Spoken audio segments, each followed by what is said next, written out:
So welcome back to Building an Adoptive Family. So last time, when I just did my intro video, I said that I was going to talk about who we are and what our story is.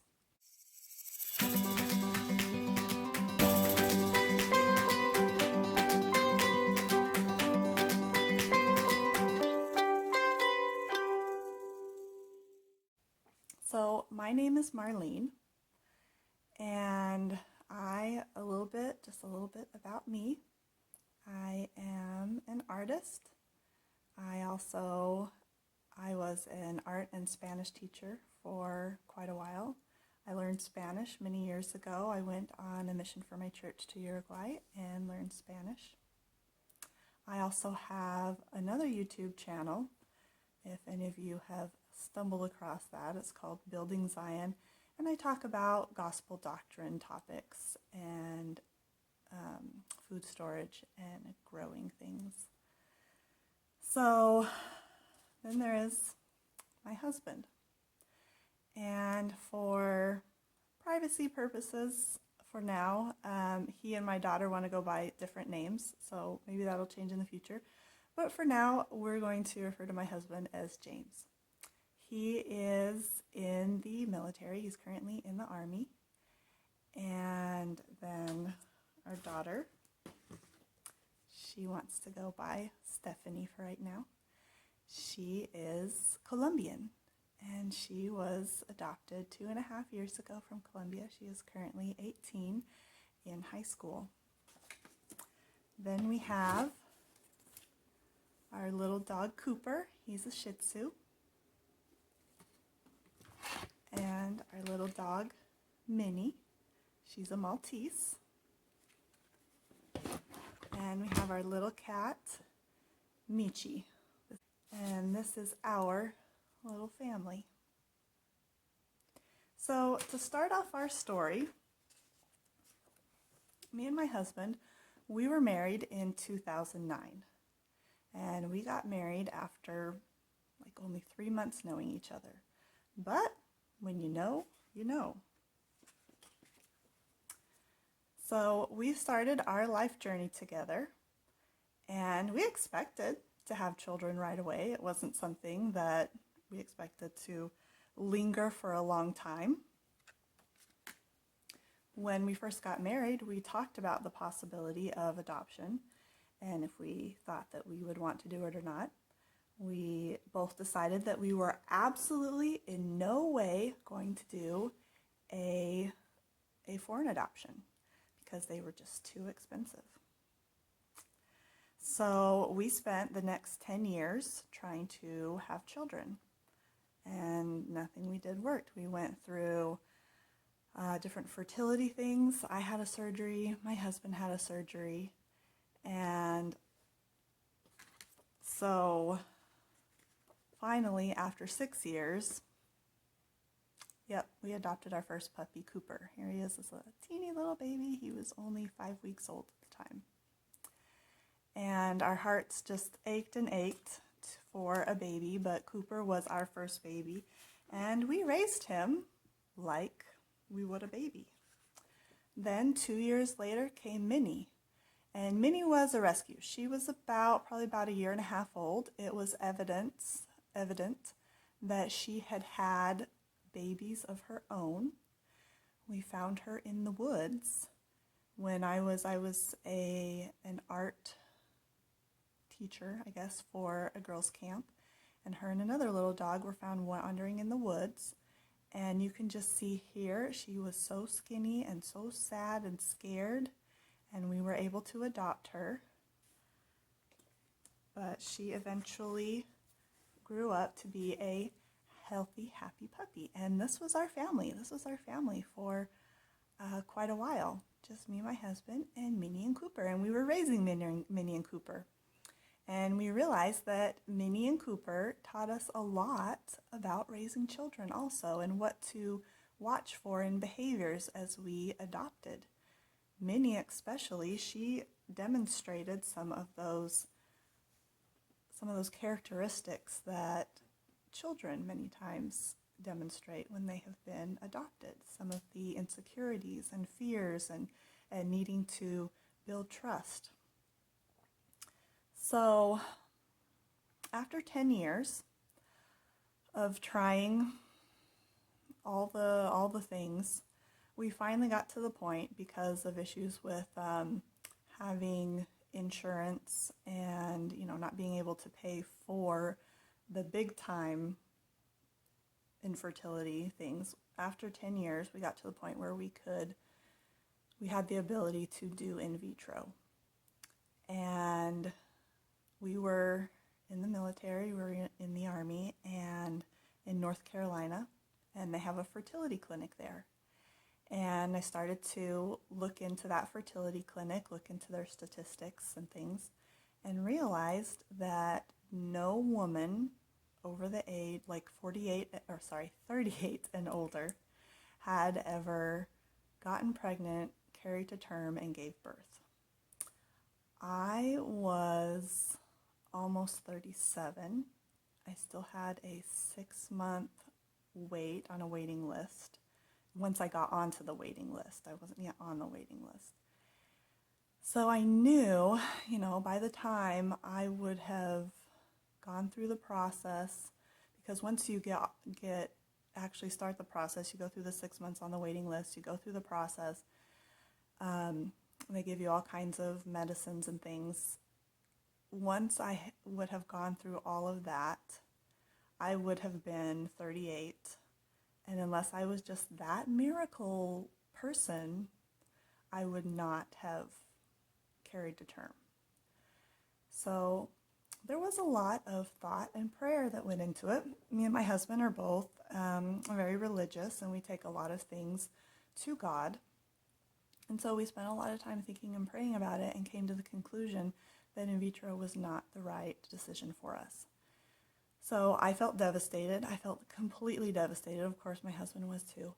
And we even had some discussion about, it was him that brought it up, about whether or not we should get divorced so that I could have children, because it was my husband who had the issue. He had no motility in his sperm. And so again, it didn't take long, but we came to the conclusion that we did not want to get divorced. But feeling so heartbroken, especially me, I didn't feel ready to even look at adoption. Well, there was a friend just within a couple months after that who was telling me about a program for kids who were ready to be adopted in Colombia. You could host them over Christmas or the summer, and then, if you decided, then you could move forward with the adoption program. And I thought, absolutely not. I am not ready for that. Plus, we already decided we're not doing foreign adoptions. There's no way I'm going to do that. So I just kind of put it on the shelf and didn't think about it again.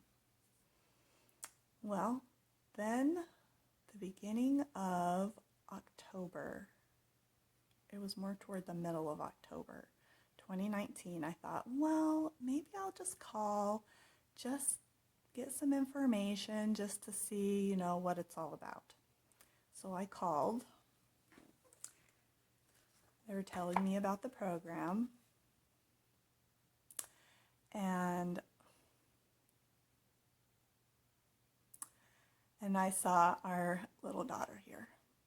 Now, they showed me 2 pictures, and I wasn't 100% sure that she was the right one. Took some time to think and pray about it. But yes, it was her.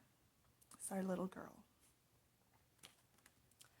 So 2 months later, got to get it to turn the right way.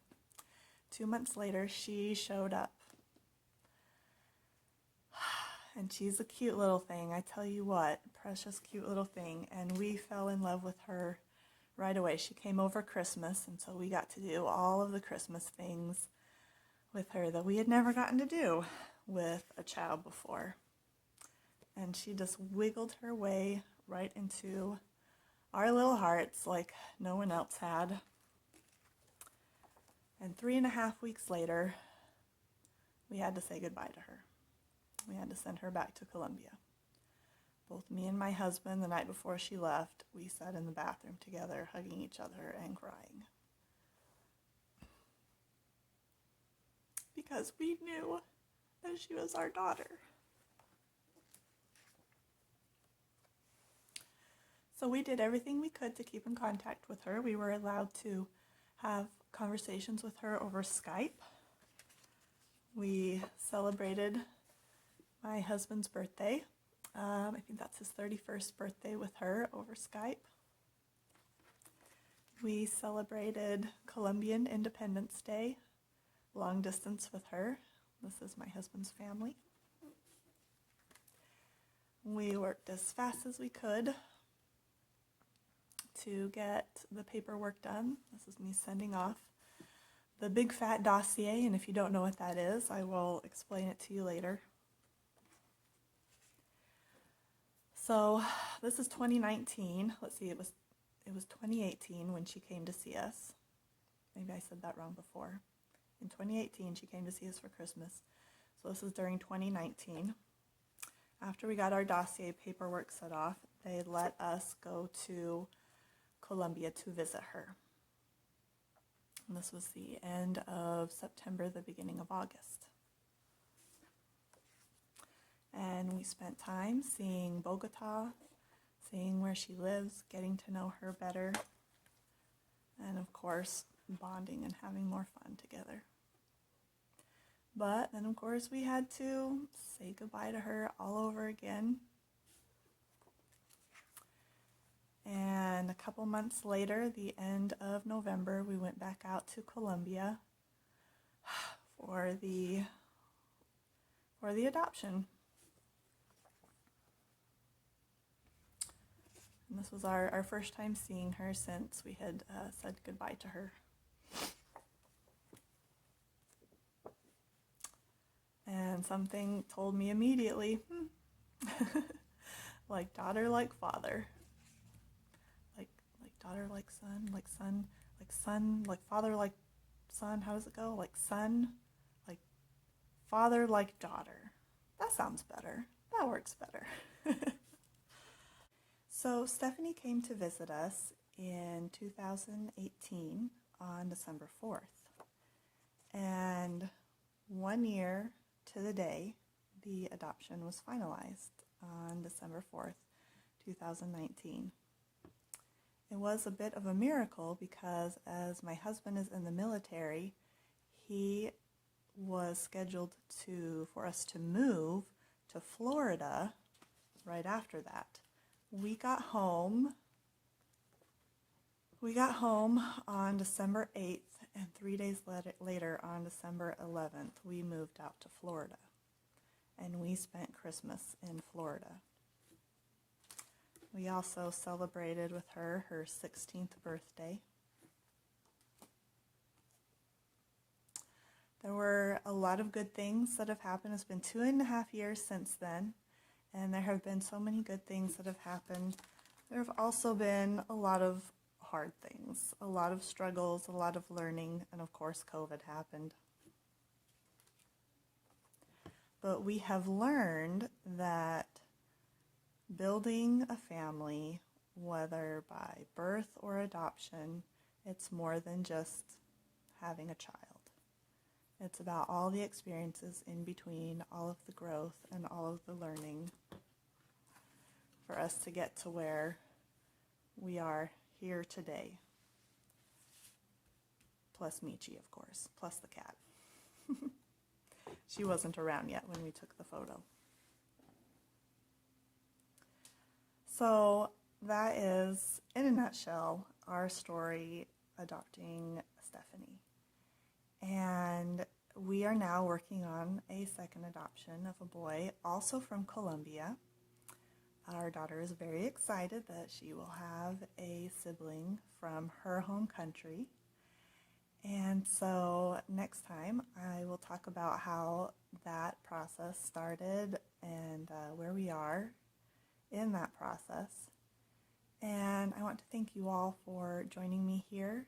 I hope that these videos can be of help to you, that our own experiences of things that have happened and the things that we are going through in the process, the good times, the frustrations, that they will be things that can help you decide what you want to do in your own journey, what direction is correct for you, and help you to know some of the things that will be expected and required as the process continues. So we'll see you next time. Bye.